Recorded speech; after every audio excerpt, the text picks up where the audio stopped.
Merci, merci beaucoup de votre invitation et de me donner l'opportunité de parler un peu de médecine cardiovasculaire, de nutrition et de prévention.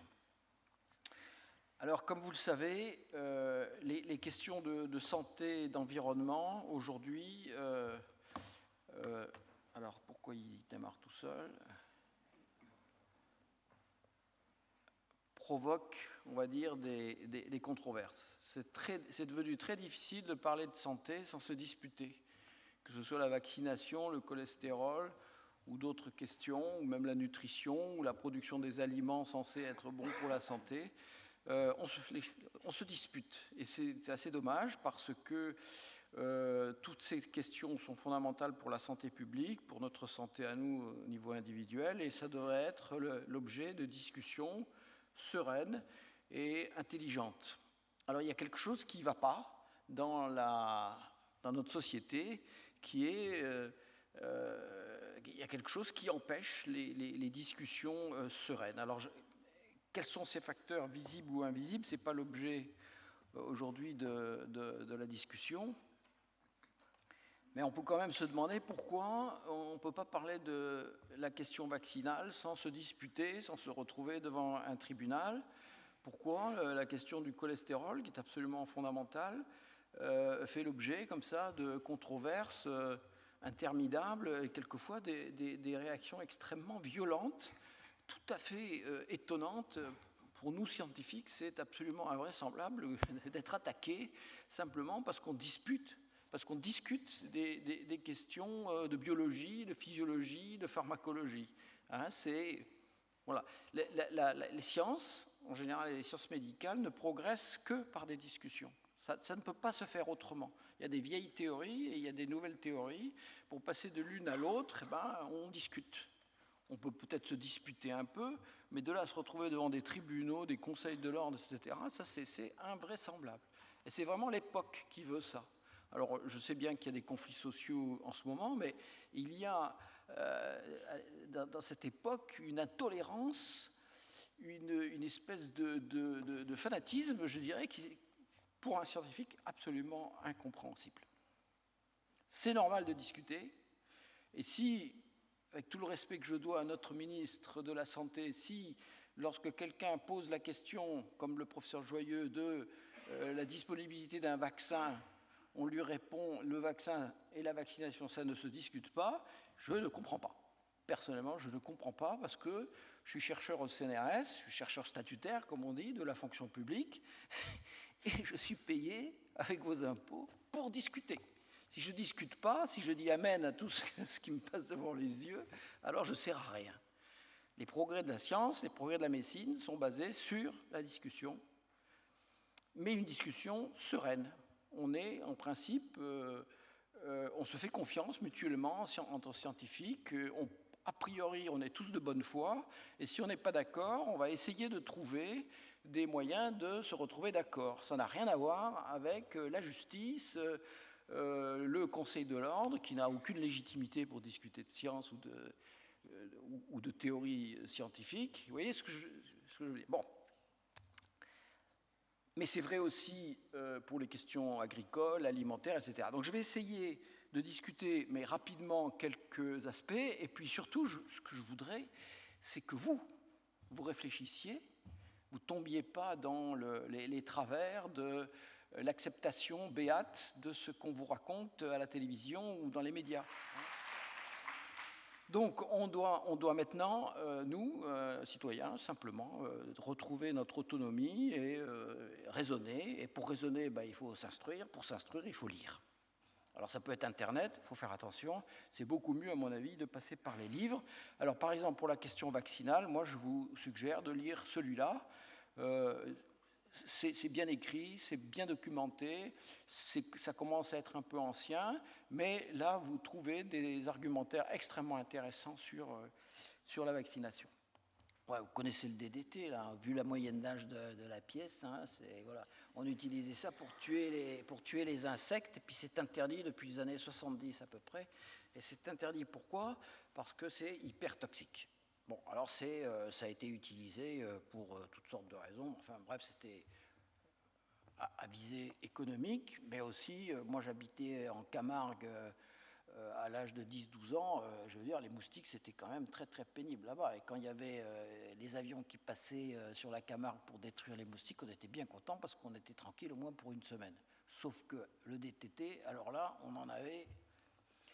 Le problème, c'est que maintenant, on se rend compte de la catastrophe sanitaire que ça a représenté. Vous voyez, ça, c'est un papier qui a été repris dans Le Monde en 2015 et qui simplement rapporte une étude scientifique faite par des Américains dans les années 60. Bon, c'est 2012 à peu près. Ils ont regardé chez des femmes, des milliers de femmes, s'il y avait une relation entre le cancer du sein et la concentration de DTT mesurée dans le sang du cordon, de leur cordon à leur naissance. On prélève le sang du cordon, on le stocke, et puis on regarde l'état de santé des gens 50 ans plus tard. Et là, qu'est-ce qu'ils ont vu? Ils ont vu qu'il y avait une corrélation extrêmement forte entre la concentration de DTT dans le sang du cordon et les cancers du sein à 50 ans. Et vous voyez, ce qu'ils disent, c'est triste. D'abord parce que, évidemment, c'est 4 fois plus de cancer du sein dès que vous avez un taux de DTT ça veut dire que c'est l'exposition de la maman au DTT qui est responsable du cancer du sein 50 ans plus tard chez la femme. Et ce sont des cancers du sein très graves. En général, ils sont particulièrement agressifs, ça nécessite la chirurgie, la chimio, tout. Donc, c'est pour vous donner un exemple de notre responsabilité à nous aujourd'hui. Les pauvres gens, les pauvres mamans qui respiraient du DTT 50 ans avant que leur fille fasse un cancer du sein, les pauvres, elles ne savaient pas. Elles ne pouvaient pas se protéger, elles ne pouvaient pas se défendre. Mais nous, aujourd'hui, on n'a plus cette excuse. Parce que les données scientifiques, environnementales, sont extrêmement riches et on sait ce qui est dangereux, on commence vraiment à bien suspecter ce dont on doit se méfier et ce qu'il faut faire pour protéger les générations futures. Et alors, nous, les carottes sont cuites, comme on dirait, vu notre âge en général. Par contre, on a un devoir de transmission vers les générations futures. Voilà, les jeunes d'aujourd'hui, ce n'est pas nous qui allons faire la révolution agricole. C'est les jeunes agriculteurs, c'est les jeunes consommateurs. Il faut transmettre. C'est vraiment fondamental. La santé durable, c'est aussi ça. Voilà, alors l'avenir de nos bêtises et inconséquences d'aujourd'hui est imprévisible. En fait, pas tant imprévisible que ça. On peut commencer à voir comment vont se passer les choses. Alors, j'ai pas fini, j'ai d'autres mauvaises nouvelles. Alors, je vous recommande de lire ce livre parce qu'il abonde en informations. Celui-là, le nouveau régime méditerranéen, pour protéger sa santé et la planète. En fait, c'est la même chose. Si vous ne protégez pas votre planète, vous ne protégez pas votre santé. Si vous ne protégez pas votre santé, vous êtes toxique pour la planète. Ce sont deux problématiques qui sont complètement intriquées. Donc, il ne suffit pas d'adopter des habitudes alimentaires connues pour être protectrices, pour protéger sa santé. Ça, c'était vrai peut-être il y a 50 ans ou 60 ans. Mais aujourd'hui, dans l'époque actuelle, vu les problèmes environnementaux qu'on a, ça ne suffit plus. Je veux dire, ça ne suffit plus d'adopter le régime méditerranéen protecteur. Il faut plus. Il ne suffit pas non plus de sélectionner des aliments peu ou pas contaminés, ce qu'on appelle les aliments bio. Ça ne suffit pas. Et pourquoi? Parce que si vous mangez 1 kilo de beurre bio le matin, ça reste du beurre. Il ne suffit pas de considérer sa propre santé, il faut aussi impérativement contribuer à préserver notre environnement, parce que c'est de notre environnement qu'on extrait les aliments. Si votre environnement est empoisonné, les aliments que vous extrayez sont empoisonnés, et donc vous empoisonnez vous-même et votre famille. Donc notre santé vraiment dépend de l'adoption d'un régime alimentaire protecteur, mais aussi de la qualité des aliments que nous sélectionnons. Alors, je vais aller maintenant un peu plus vite, parce que vous connaissez le bouquin, vous pouvez vous y référer, et puis bon, on va pas... C'est bientôt l'heure du dîner. Bio. Alors, est-ce que vraiment le régime méditerranéen, comme on dit, c'est mieux que les autres? Est-ce que c'est vraiment... Bon, d'un point de vue scientifique, c'est incroyablement solide. Vous n'avez pas mieux. Voilà. On peut raconter ce qu'on veut, le paléolithique, le végétarien, le Okinawa, etc. Non, pour des scientifiques un peu psychorigides, qui ont besoin de données solides, alors pour moi, j'ai besoin de données solides puisque je fais de la cardiologie, et donc mes patients sont à haut risque, je ne peux pas me permettre de leur dire « bon, bah, faites un peu ça, peut-être un petit peu ci, prenez votre statine et allez en paix mon fils ». Non, je suis responsable. Première qualité du médecin, c'est la compassion, élémentaire. Et donc, si je donne des conseils ou si je prescris des médicaments, il faut qu'ils soient efficaces et le moins toxiques possible. Si je veux protéger un patient d'une récidive d'infarctus ou d'un premier infarctus, le régime alimentaire, c'est le régime méditerranéen. J'ai rien d'autre, scientifiquement parlant. Peut-être qu'il y en a d'autres. Par exemple, on a beaucoup travaillé sur le mode alimentaire des Japonais, Okinawa. C'est pas mal, mais je manque de science. Il me manque des données solides. Pour le régime méditerranéen, c'est formidable. Alors, vous voyez, c'est la diète méditerranéenne, comme on dit, c'est CVD en haut, là, c'est cardiovascular disease. C'est très efficace pour la prévention de l'infarctus et de l'accident vasculaire cérébral. C'est aussi très efficace, vous voyez, c'est marqué en haut, je vais vite, hein, parce qu'on ne va pas rentrer dans les détails, c'est des diapos qu'en général je montre à des médecins ou à des professionnels de santé, donc là on va aller plus vite. Si je veux empêcher le diabète, diète méditerranéenne. Les cancers, diète méditerranéenne. Bon, ça je le montre parce que ça me plaît tellement, parce que la première équipe qui a montré l'effet de la diète méditerranéenne sur le risque de cancer, ben c'est notre équipe, quand j'étais à Lyon, à l'INSERM. Si vous voulez protéger votre cerveau, ce qu'on appelle le déclin cognitif lié à l'âge, c'est la phase qui précède l'après-démence, puis l'Alzheimer, etc. C'est très important, la façon dont on se nourrit, c'est la diète méditerranéenne. Vous n'avez rien d'autre, et puis c'est très très bien documenté, parce que maintenant on est capable de faire des images tout à fait extraordinaires du cerveau. On a des techniques d'imagerie qui permettent vraiment d'identifier les effets des habitudes alimentaires, même sur la taille des structures du cerveau, vous voyez. Donc je passe vite, hein. C'est très très bien documenté. Quelque chose qui est aussi très bien documenté maintenant, c'est, je ne sais pas si on vous en a parlé aujourd'hui, c'est ce qu'on appelle le microbiote intestinal. Le microbiote intestinal, c'est un des domaines des sciences, de la biologie, qui est en train d'exploser littéralement, parce qu'on le découvre. Certains le savaient depuis longtemps, sans vraiment avoir de bonnes sciences, mais maintenant on est en train de fabriquer, à propos du microbiote intestinal, vraiment de la très très bonne science. Et c'est complètement lié à notre environnement. La plus belle étude que je cite en général à propos du microbiote, bon, le microbiote, vous voyez, je pèse 70 kilos, j'ai 2 kilos de bactéries en moi. Pas simplement dans mon tube digestif, mais aussi mes narines, mes oreilles, mes yeux, ma peau, etc. Je suis littéralement immergé dans un nuage de bactéries, de virus, de champignons, toutes sortes de choses. Ça, vous voyez, c'est très important de comprendre que la nature n'est pas une ennemie, la nature, elle nous habite, littéralement. On est imprégné de notre environnement. Mauvais environnement, mauvaise santé, c'est automatique.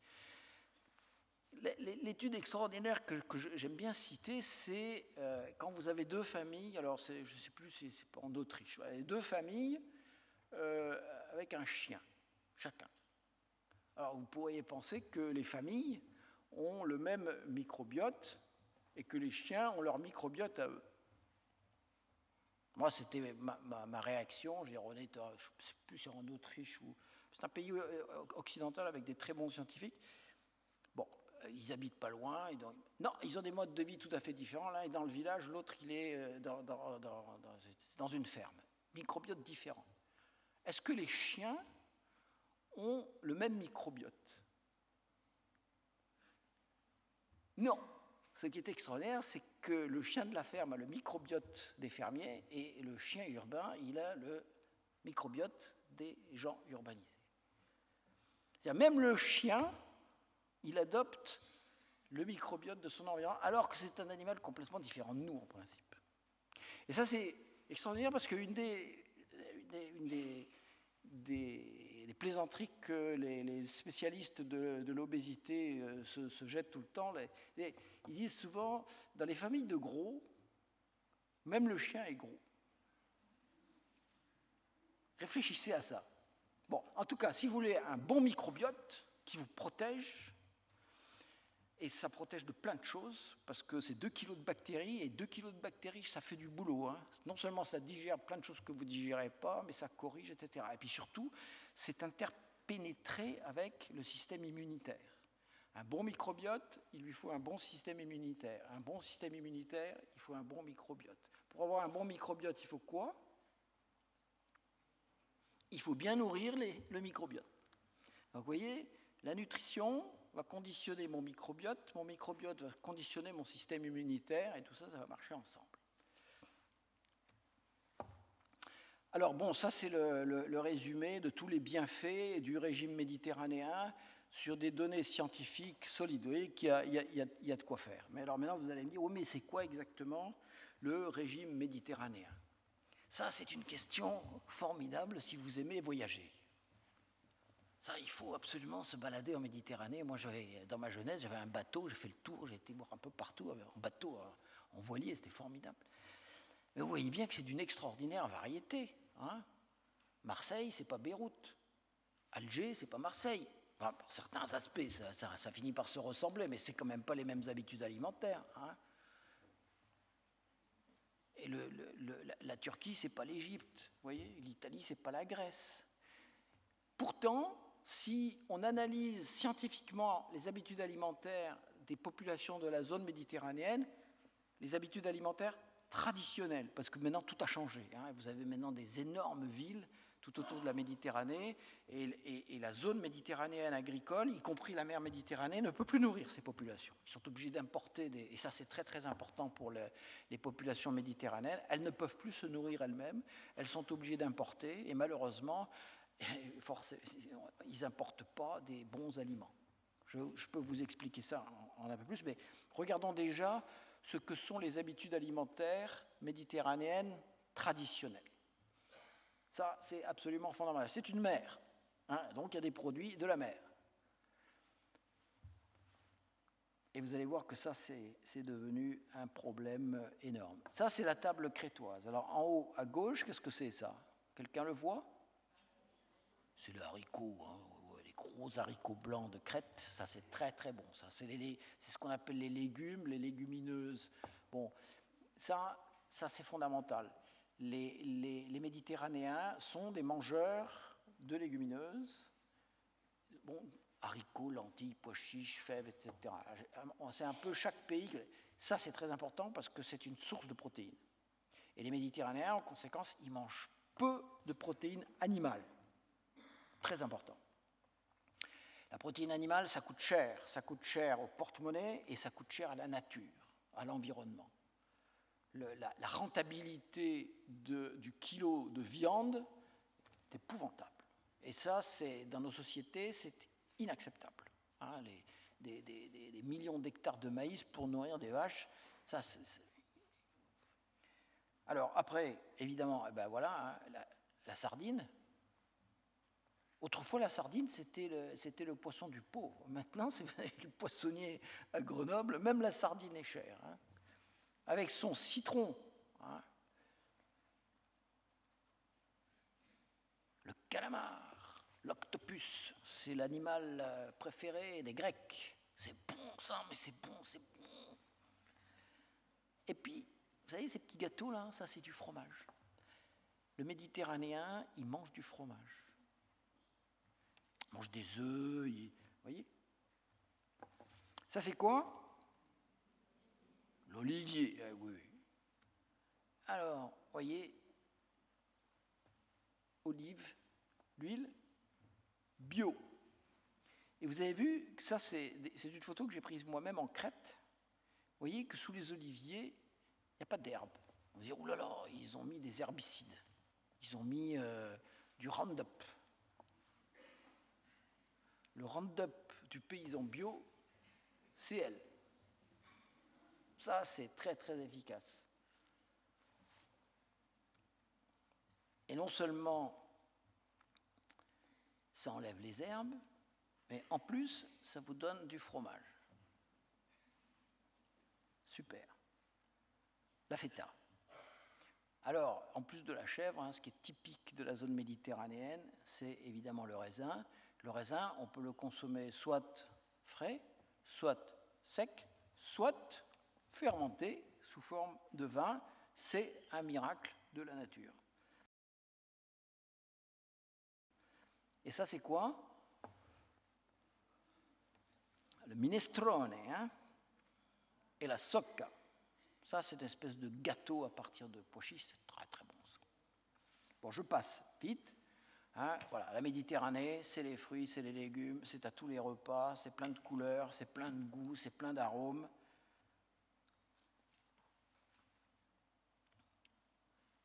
Frugalité. Frugalité, pour un scientifique, ça veut dire peu de protéines animales, mais extraordinaire variété.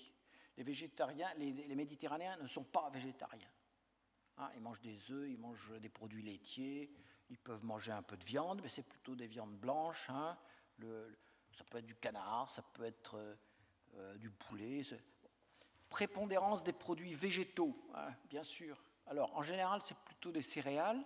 Alors, le couscous au sud, le pain au nord, la pasta en Italie, etc. Ce sont en général des céréales assez riches en protéines. Ce sont des gens pauvres. Autrefois, ils étaient pauvres. Ils ne sont pas très riches encore maintenant, mais ça dépend des zones. Et pour avoir les apports en protéines idéaux, alors il ne suffit pas des céréales. C'est une bonne façon d'avoir des protéines. Vous savez, c'est très important les protéines pour rester en santé. Les acides aminés essentiels, il les faut. Les céréales ne les apportent pas. Donc il faut des légumineuses avec. C'est pour ça que le couscous, c'est du blé plus des pois chiches, par exemple. Alors les légumes et les légumes secs, ça fait vraiment partie de la diète méditerranéenne. Les fruits frais aussi, ou bien séchés, les fruits à coque, la noix. La noix, c'est un miracle, tellement c'est plein de choses très bonnes pour la santé. L'huile d'olive, si on n'aime pas l'huile d'olive, on peut prendre autre chose.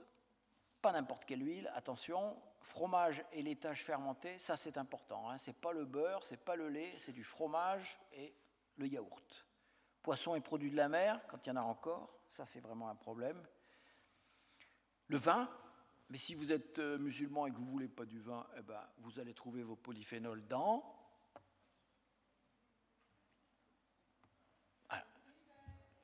le thé, bien sûr, pas forcément en verre, le thé noir aussi, mais le café.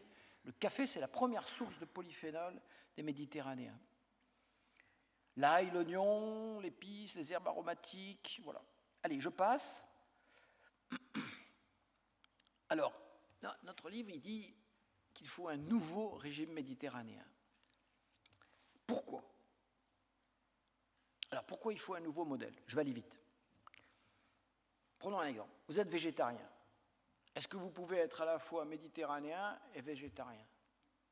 C'est une bonne idée d'être végétarien, mais si vous êtes végétarien, il faut que vous soyez bio. Parce que ça, les végétaux sont une source importante de pesticides, d'herbicides, etc. Imaginons que vous êtes intolérant aux produits de la mer. Il y a des gens comme ça qui sont allergiques aux poissons.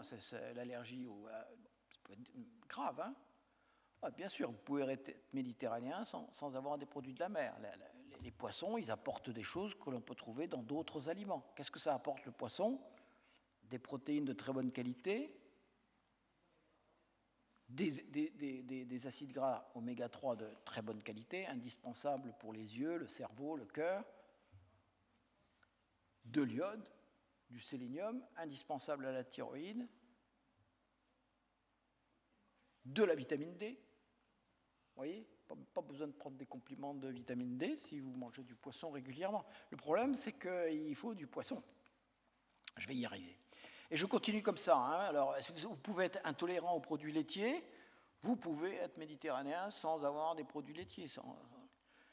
Vous pouvez être intolérant à des protéines du blé, hein, vous pouvez être gluten sensible. Là, on peut en parler après, si vous voulez, de ce problème majeur qui est le gluten aujourd'hui dans nos sociétés. Hein.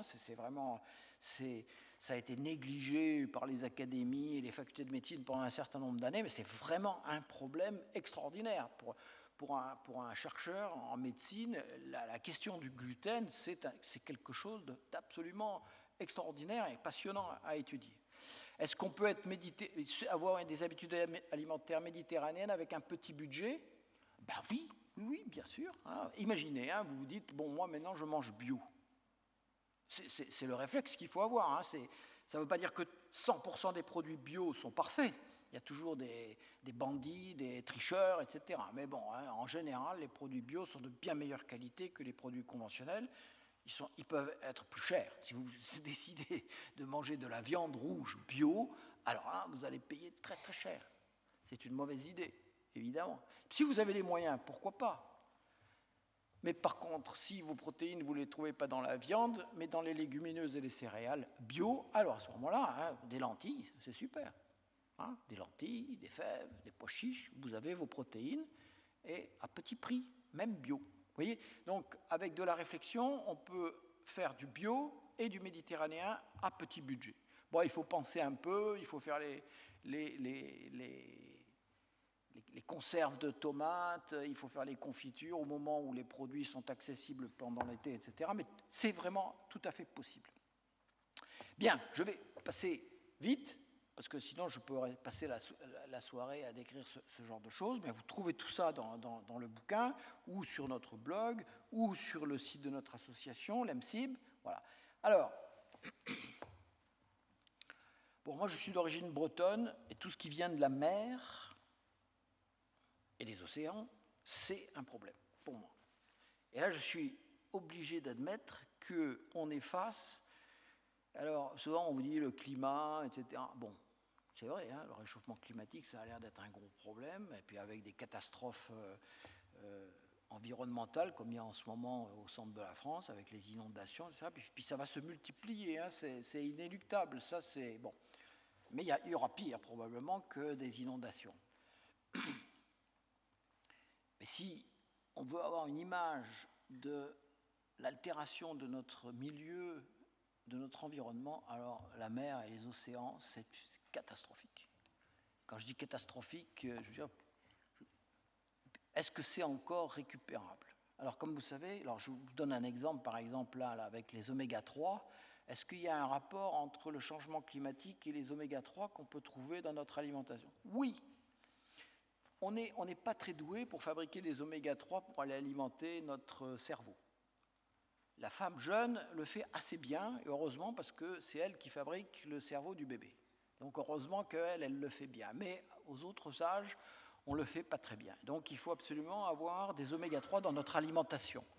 Les oméga 3 à très longue chaîne, ce qu'on appelle les oméga 3 marins, ben, il faut les trouver dans les produits marins. Le problème, c'est que le poisson, il n'est pas plus doué que nous pour fabriquer des oméga 3 marins. Contrairement à ce qu'on croit, les animaux, en général, ne fabriquent pas bien des oméga 3 marins, à moins d'avoir des habitudes alimentaires très particulières. Ça, c'est ce sur quoi nous avons travaillé au cours des dernières années au labo, c'est comment fabriquer des oméga 3 nous-mêmes sans manger des produits marins. Bon, bref, je reviens au poisson. Le poisson lui-même, il ne sait pas les faire, les oméga 3. C'est la chaîne alimentaire qui lui permet d'accumuler des oméga 3. Autrement dit, les oméga 3, ils viennent des petites crevettes que mangent les poissons des mers froides. Si les poissons des mers froides ne mangent pas les toutes petites crevettes qui sont riches en oméga 3, qui elles savent transformer les oméga 3 végétaux en oméga 3 marins, eh bien, toute la chaîne alimentaire marine va être appauvrie. Alors voilà, vous imaginez qu'avec le réchauffement climatique, on a moins, à proximité en tout cas, de poissons des mers froides. La faune marine est en train de se modifier de façon incroyablement rapide. Les pêcheurs méditerranéens, aujourd'hui, allez les interroger, ils trouvent des poissons tropicaux en mer Méditerranée. Il suffit de quelques degrés, hein, il suffit de pas grand-chose. Et donc, on a une très grande inquiétude concernant la qualité des poissons que l'on va trouver même dans l'océan Atlantique. Voilà, hein, la pêche artisanale d'autrefois malheureusement, il y en a encore quelques-uns, mais ils ont du mal à vivre. Et pourquoi? Parce qu'on est en train de détruire l'environnement dans lequel ils puisent leurs poissons. Voilà, c'est pas la peine de vous faire... voilà, hein, vous voyez, c'est un article du Monde. Voilà, quand vous mangez des poissons aujourd'hui, vous mangez du plastique avec. Et s'il n'y a pas du plastique, il y a du mercure, il y a des pesticides, il y a tout ce que vous voulez, quoi. Dans certains pays, aujourd'hui, on recommande aux femmes enceintes et aux bébés de ne pas manger de poisson. Vous vous rendez compte dans quelle situation on s'est mis? Au milieu du Pacifique Nord, vous avez un espèce de d'un nouveau continent, un continent de plastique. Vous pouvez quasiment marcher dessus. Il n'y a pas que la pollution, il n'y a pas que la contamination des mers, vous avez aussi la surpêche. Parce que, et j'en suis en partie responsable avec mes équipes, c'est qu'on a tellement dit aux gens depuis les années 80, mangez du poisson, que la demande en produits de la mer a augmenté, et forcément, l'offre a voulu répondre à la demande, et surpêche. Et la surpêche, vous savez, c'est quelque... Alors, il n'y a pas que la surpêche qui entraîne un appauvrissement des mers et des océans, mais en tout cas, ça joue un rôle très, très important. Et pour le thon rouge de Méditerranée, par exemple, c'est une catastrophe. Vous voyez, ce thon rouge-là, moi, j'ai vu quand j'étais interne dans le sud de la France, par exemple à Narbonne, j'ai vu des thons comme ça, de cette taille-là, pêchés à Port-Vendre. C'est là qu'il y a les thoniers en Méditerranée française, c'est à Port-Vendre. Et les thoniers de Port-Vendre, ils ramassaient, donc on allait au marché aux poissons et on avait des steaks de thon rouge magnifiques. Bon, ça n'existe plus. Je sais pas, vous n'en voyez plus, hein, c'est bye-bye. Mais c'est pas simplement qu'on voit plus des gros thons rouges, c'est qu'il y en a tellement peu que maintenant la pêche est interdite. Hein, pendant plusieurs années, la pêche au thon rouge a été interdite en Méditerranée. Et alors, en même temps que, je ne sais pas quelle commission à Bruxelles disait interdiction de pêcher le thon rouge cette année, en même temps, il y avait une autre commission qui donnait de l'argent aux pêcheurs de Port-Vendre pour moderniser leur flotte et pour avoir toujours des engins de plus en plus sophistiqués, les satellites, les sonars, etc., pour ne pas rater un seul thon rouge qui passerait à proximité. Vous voyez, c'est la contradiction incroyable dans laquelle on est. Et le pauvre type qui a eu une offrande de Bruxelles pour moderniser son bateau, son thonier, en fait, il ne sort plus. Il promène des touristes en été à Port-Vendre. C'est interdit de pêcher. Je crois que l'année dernière, ils ont eu droit à une journée de pêche sur 365 jours. Vous voyez le gaspillage que ça représente. Alors vous allez me dire, bon, pourquoi pas des fermes marines? Après tout, on ne chasse plus, on élève. C'est une catastrophe, parce que pour nourrir les poissons dans les fermes marines, on utilise ce qu'on appelle les bateaux moissonneurs, qui vont ravager les mers du Nord. Quand je dis ravager, c'est détruire littéralement l'écosystème de l'Atlantique Nord, tout ça pour ramener des petits poissons qui ne sont pas comestibles pour nous. Ils en font des farines et ils mettent ça, vous voyez, dans les fermes marines. Et les fermes marines, c'était une catastrophe environnementale parce qu'il y a un rejet de produits là-dedans. Il y a des fjords entiers en Écosse, en Irlande, en Norvège qui sont pourris aujourd'hui à cause des rejets des fermes marines. Et en plus, quand vous avez une telle concentration de poissons, vous voyez là, bon, cette photo, je suppose qu'on n'est pas loin d'aller les ramasser, les poissons, pour les mettre en vente. Quand il y a une épidémie là-dedans, je veux dire, ils sont tous malades. Et donc, l'obsession de la ferme marine, c'est qu'il n'y ait pas de maladie dans l'élevage, parce que alors là, c'est antibiotiques, etc. Donc, c'est des poissons de très mauvaise qualité.